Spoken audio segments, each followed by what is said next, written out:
नमस्कार मंडळी. आपल्या कोकण पदार्थांच्या सिरीजमध्ये आज आपण बनवूया केळ्यांची भजी. एका बाउलमध्ये बेसन घेऊया, मीठ, साखर थोडी, खायचा सोडा, मिरची पावडर, चिरलेली कोथिंबीर. आता यात लागेल असं पाणी घालूयात.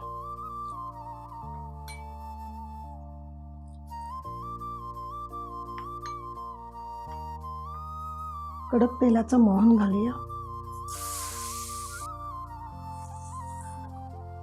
मिक्स करून घेऊया. केळीचे तुकडे केलेले बॅटरमध्ये बुडवून आता हे तळायचे आहेत. ही राजेळी केळी घेतली, तुम्ही साधी केळी पण घेऊ शकता. तळून घेऊया.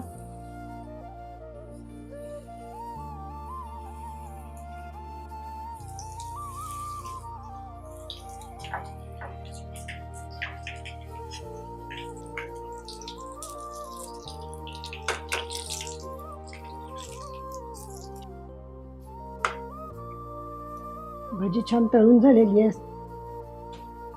प्लेटमध्ये काढते. खरपूस तळून घ्यायची छान. आपली केळ्यांची भाजी सर्विंगसाठी तयार आहे. फक्त ही अगदी गरम गरमच खायची.